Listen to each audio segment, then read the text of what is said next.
Seguimos dentro de nuestra serie dedicada al proyecto Howard y a las escrituras de Shakespeare, y en esta ocasión nos vamos a detener en la última versión, la versión más contemporánea del Rey Lear. Es una versión de la que nos va a hablar la catedrática de Filología Inglesa, como es habitual en todos estos programas, Ángeles de la Concha. Bienvenida. Muchas gracias. Hablo de esta última versión porque de esta obra ha habido más versiones a lo largo de la historia. Alguna antigua, del siglo XVII, que prevaleció durante muchos años. ¿Qué podemos decir? Primero de la obra y luego ya hablaremos de las versiones. Efectivamente, la obra King Lear, el Rey Lear, es una de las tragedias cumbres de Shakespeare. Es una tragedia en madurez absolutamente, y realmente se ha ido no solamente representando, sino adaptando, haciendo versiones nuevas a lo largo de los siglos, de acuerdo un poco con la sensibilidad existente en el momento, las ideologías predominantes, etcétera, ¿no? Y una de las más conocidas, porque tuvo muchísimo impacto, ¿cómo sería que duró la versión, no la de Shakespeare, sino la de Nahum Tate, que fue quien la hizo en el año 1681, duró 150 años, hasta mitad del siglo XIX, porque no se podía soportar todo a lo largo del siglo XVIII, que era un siglo pues muy humanista, donde había pues ese concepto de la educación sentimental, y entonces no se podía soportar el final tan trágico de la obra, que muriera no solamente el rey, no solamente sus hijas malvadas, no solamente todos los que habían contribuido a la tragedia, sino incluso su única hija inocente, su única hija buena. Entonces, ese final tan desgarrador no se soportaba. Y entonces prevaleció un final de acuerdo con la llamada justicia poética, es decir, la retribución en función de los vicios y las virtudes. Y entonces, pues el final, el desenlace era de un romance entre Cordelia, que era la hija buena, la que ayuda a Lear a pesar de que él la había desheredado y la había expulsado de la corte, y Edgar, que es el protagonista de una historia paralela que luego podemos hablar.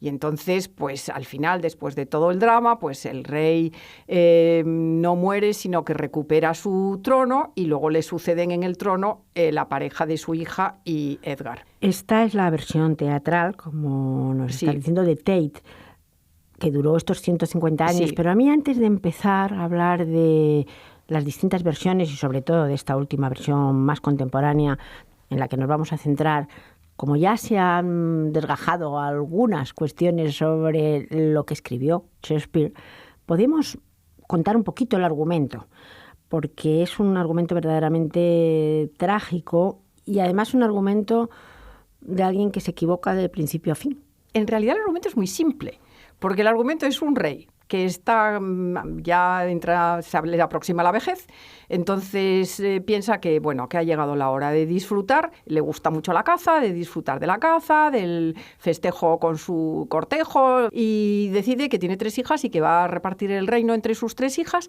de acuerdo con recibirá una mayor porción del reino aquella de sus hijas que exprese con más fervor el amor que le tiene. Entonces sus 2 hijas mayores pues hacen unas declaraciones de amor hiperbólicas, y su hija pequeña, la tercera, no se presta al juego, y entonces dice que le quiere pues conforme a la naturaleza del amor filial. Bueno, que tendrá que compartir al cabo de un tiempo ese amor con su futuro esposo. Entonces el rey monta en cólera, la deshereda, la expulsa. Bueno, es una escena terrible, ¿no? Y luego hay un argumento paralelo que refuerza extraordinariamente que es uno de sus consejeros, el duque de Gloucester, que tiene 2 hijos, uno que es bastardo y otro que es legítimo, y entonces el bastardo, que es digamos también el perverso, que es el paralelo con las 2 hijas mayores, pues le manipula, le engaña, le hace creer que el hijo legítimo, que es el bueno, que es el heredero además,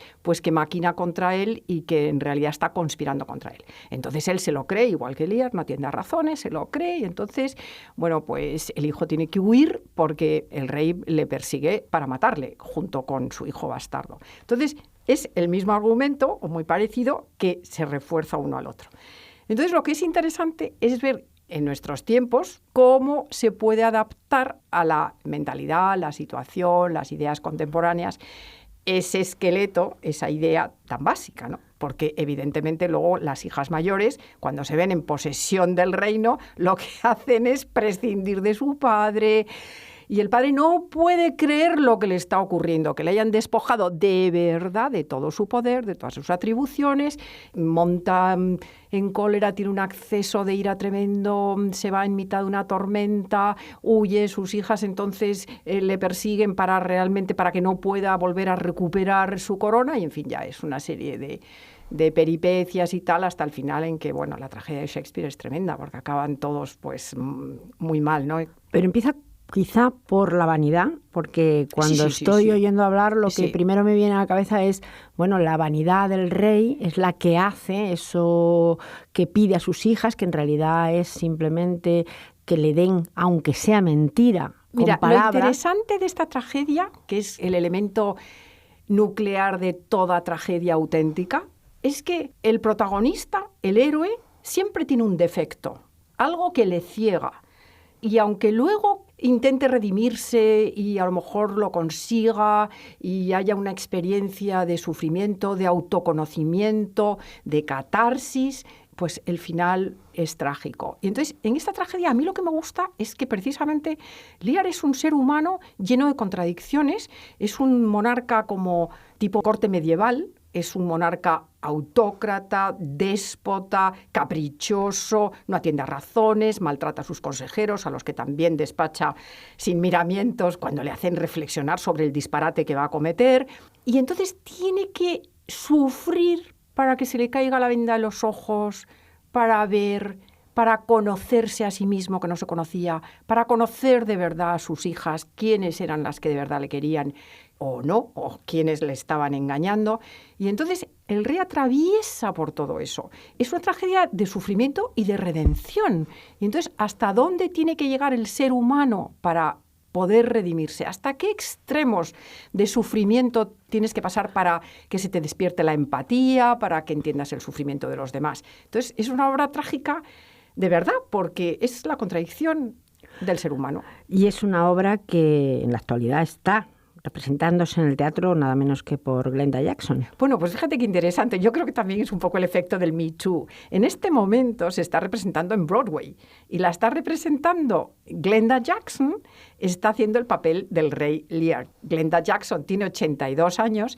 Es interesante porque no sé quién se acordará de ella. Yo la recuerdo perfectamente. Es una actriz que empezó con la compañía de la Royal Shakespeare, haciendo teatro, además teatro muy literario. Luego ha recibido 2 Oscars, ha recibido también premios Emmy. Y luego lo que es muy interesante es que representó a la protagonista de La casa de Bernarda Alba, ella es Bernarda Alba, en una producción en Londres realizada por Nuria Espert, que tuvo también muchísimo éxito.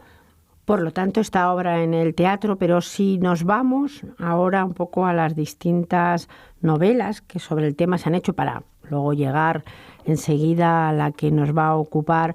Por ejemplo, hay una muy conocida, Heredarás la tierra, que además recibió el premio Pulitzer en el año 1991 y que sitúa al personaje, a los personajes, pues en el mundo agrario, pero también como un terrateniente y con este tema de fondo trasladado de un reino pues a un gran terreno agrario, digamos.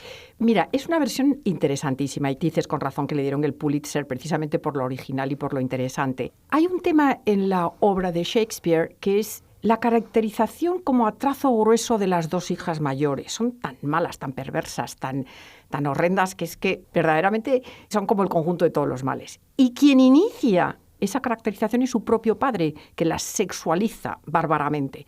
Las insulta, les lanza unos epítetos tremendos.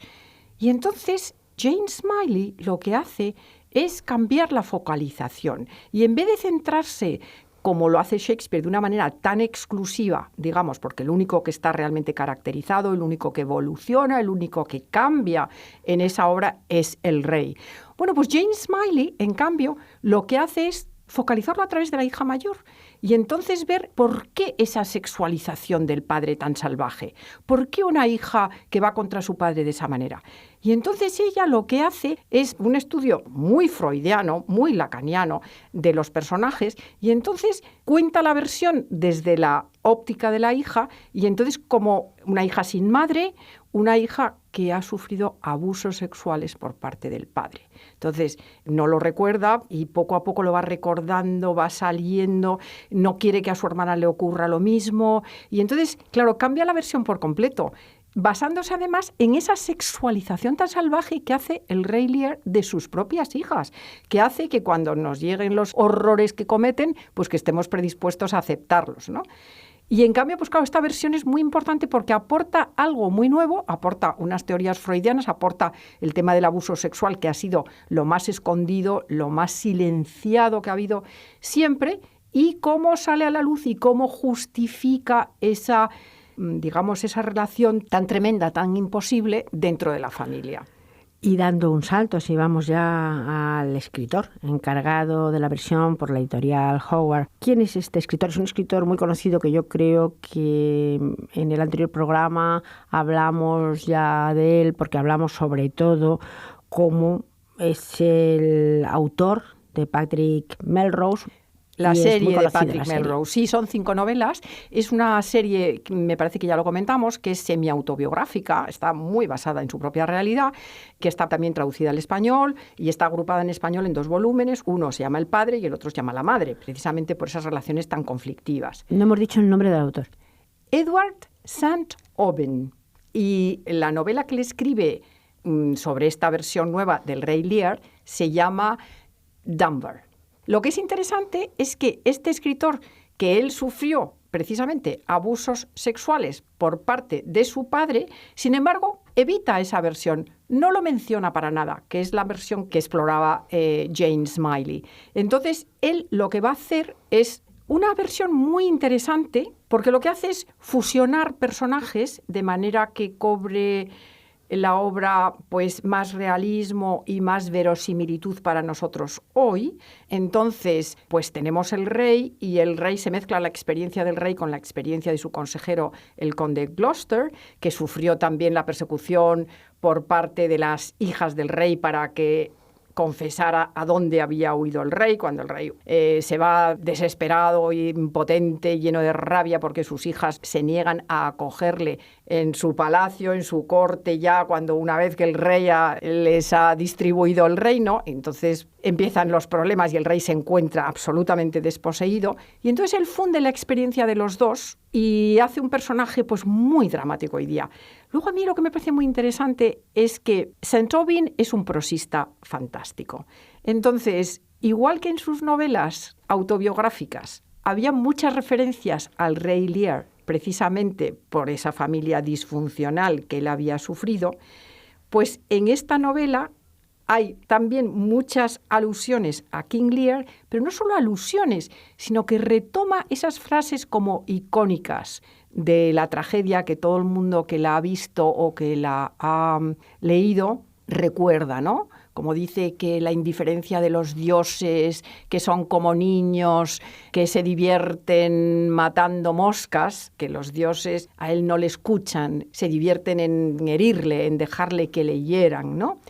Y lo hace de una manera tan inteligente, tan brillante, con un lenguaje tan metafórico, tan adaptado a la realidad de hoy. Porque esos dioses que son como niños, pues en la novela de St. Aubyn, pues son esos dioses infantiles que se divierten con el control remoto, inundándote tu ordenador mental de mensajes, acribillándolo, reventándolo, reventándote la mente, los 2 hemisferios de la mente, bombardeándote con mensajes. O sea, que las comparaciones son al mundo actual. ¿Y qué importancia tiene la droga, la locura, el alcohol en esta obra? Porque es muy importante también en la obra de Shakespeare. El rey acaba loco en su momento, pero en esta obra se ve que hay otras cosas que influyen. En la obra autobiográfica hay muchas alusiones a Lear cuando el protagonista, precisamente por esos abusos sexuales que ha sufrido,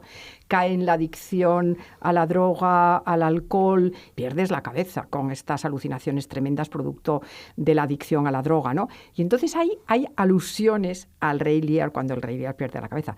Pero en esta obra que estamos hablando, cuando Dunbar, que es el nombre del personaje en vez de Lear, lo que es interesante es que, claro, esa experiencia que tiene el autor, Saint-Oben, de haber descendido como al infierno de la pérdida de la conciencia y de la drogadicción, la expresa de manera impresionante con un rey que sufre la enfermedad actual, el Alzheimer, la pérdida de la memoria, la demencia senil. Este es un magnate, dueño de un imperio de medios de comunicación, de televisiones, periódicos, medios de todo tipo, tecnología. Y entonces esa capacidad que él tiene de expresar, digamos que el infierno de la sinrazón, la convierte en una expresión impresionante, pues, de un rey que con el estrés de que le han arrebatado todo, la ira, la indignación, empieza a perder la cabeza, ¿no? Y entonces esas descripciones son impresionantes.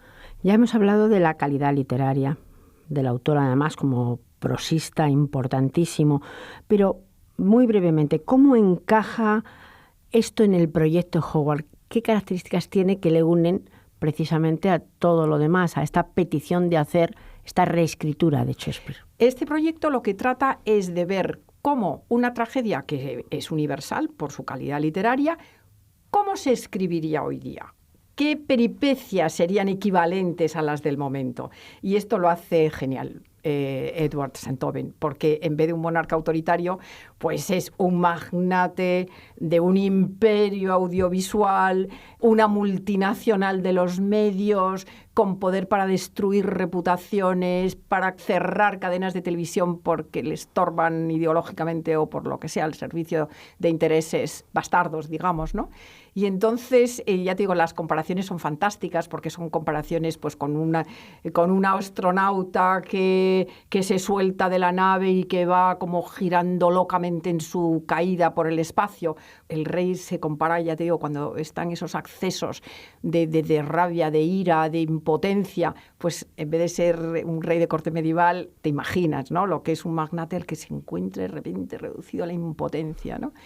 Y eso, para mi gusto, es lo mejor de la obra, porque los personajes, hay un guiño a la obra de Nahum Tate, porque hay una especie de romance entre Cordelia y Edgar, pero que no llega a fraguar, y luego pues las hijas malas, malísimas, pues siguen siendo grotescamente malas, malísimas, hipersexuales, pues ejecutivas, agresivas, y sin mezcla de bien alguno. Entonces, sigue muy de cerca la obra de Shakespeare, pero lo que a mí me parece más inteligente y más interesante es cómo es capaz de traducir a una situación y a unos personajes muy contemporáneos esta obra magistral. Pues nos vamos a despedir y lo vamos a hacer hasta el siguiente programa porque vamos a seguir hablando de estas reescrituras de Shakespeare. Muchas gracias. A vosotros.